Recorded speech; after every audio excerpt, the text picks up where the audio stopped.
Welcome aboard Skylark Outdoors, and today we are going to review the Xshore electric boat and take you on a tour.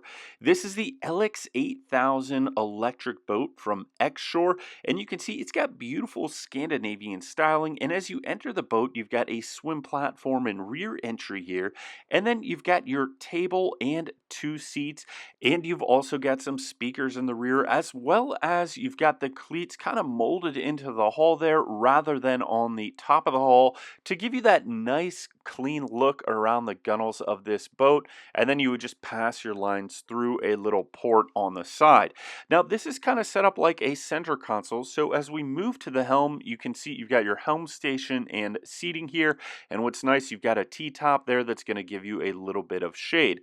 Now, what's unique about this, different than a center console, is you really utilize the center space really well for seating, but you can still walk around. You can see we've got our seating out there in the center of this, and then of course a champagne bucket for whenever you want to go on a nice cruise. And this step up here in storage is really pretty cool. You've got some storage here, but then it's also steps so that if you wanted to dock this or let people on and off at a higher elevation dock, you could do that with this front entry. And there's a little pole there that you can hold while entering and exiting to make it easier getting in and out of the boat if you are at a higher dock with this boat. Now you've got another seat here. You could probably fit two people there pretty easily, three maybe, and then there's some storage underneath that, as well as then you've got your console. Now what's unique about the console is that that T-top is actually in the rear of the center console position. So it kind of cantilevers over the front, but still gives you shade rather than being a center console where you have the support posts in the front and then it cantilevers over the rear. So here you've got a nice seat here. All the upholstery seems really modern and well done. You've got your electric steering wheel here. You've got a phone charger, contact phone charger there. And then this is your throttle, which is a little bit different on this boat because this is an electric boat rather than a gas-powered or diesel-powered engine. And then you've got a 24-inch display up here from Garmin. That's going to give you all the information from your systems on this boat in terms of charge and speed. And then you've got kind of this plexi windshield to keep you out of the wind while you are driving this. So overall, my first impressions of this boat are that it is very unique. It's got beautiful styling from the outside and inside. They really tried to keep it clean with that iconic Scandinavian design, as they call it.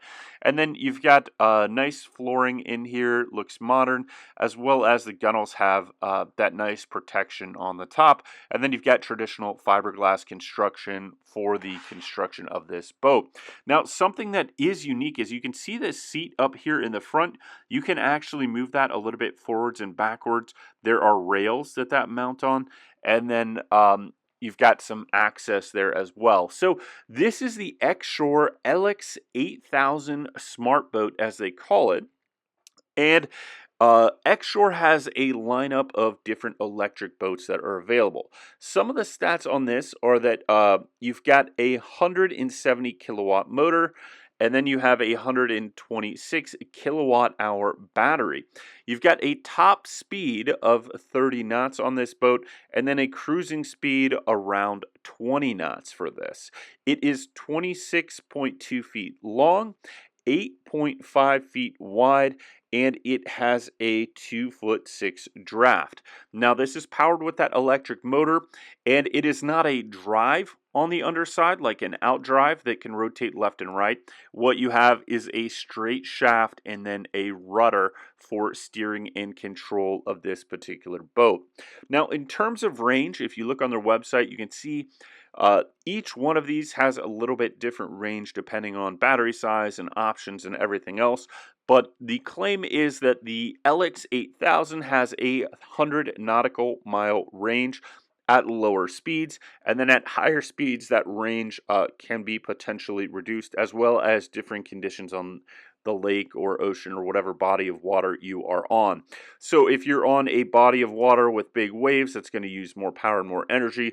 and you have the limitation of the battery capacity on this boat. Now, the claim is that in an hour and a half, if you've got the right charger set up, you can charge this for a full day on a lake.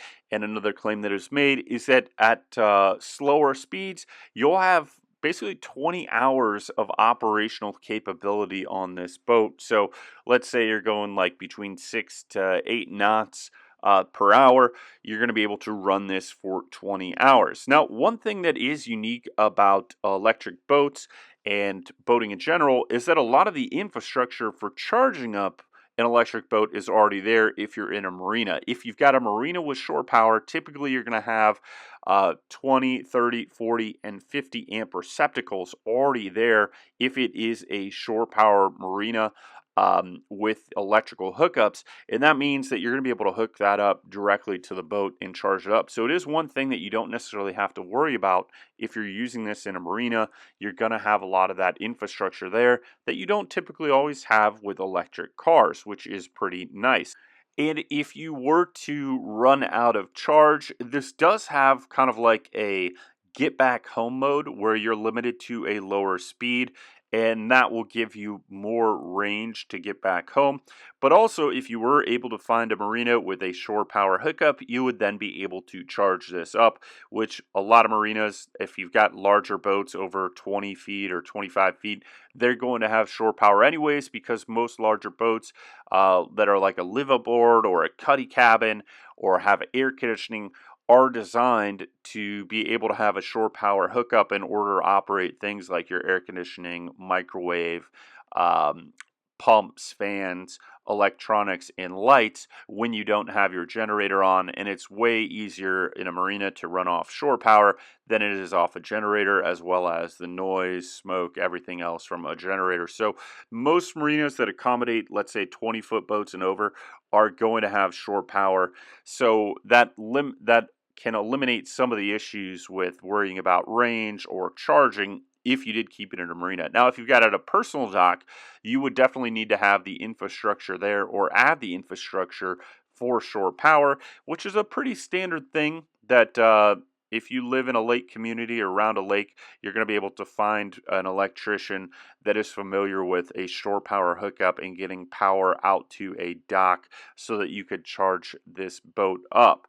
Now, another advantage of this is that it is very quiet.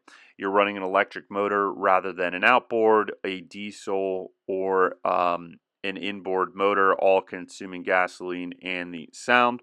The one thing that would be potentially a challenge is you would need to plan for longer trips to make sure that you have some place to charge this up if you are at the other end of this, and then just overall planning for range. Now, that's something that you still need to do on your typical boat that is gasoline powered or diesel, but just something to be aware of that you need to make sure that you go someplace that has shore power if you are taking this on like a day trip to another marina or another location, so that you would have it charged up and ready to go when you leave to go back home in the morning or after a couple of hours. Now, another neat feature about this is they've got some built-in features that are going to allow you to see everything going on in terms of the electric charge, discharge rate, speed, and all that on the screen.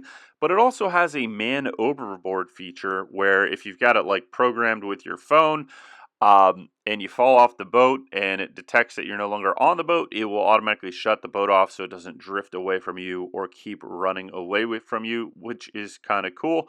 So they've accommodated some different features that you don't see every day on boats. And then if you can see underneath these seats or when we've walked around the sides, it's like a central railing system here in the middle of the boat. You can see right there on the right of the screen, there's two screws holding this down.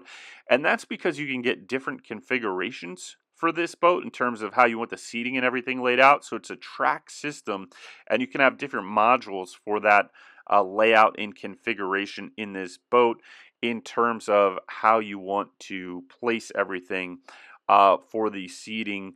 You don't have to have seating in the rear, but you can. You can have more seating, you could have less seating, you could have the table, no table. And it's just neat that it is modular to allow you to customize this exactly to what you would want with those different layouts available for the Xshore Eelex 8000 boat.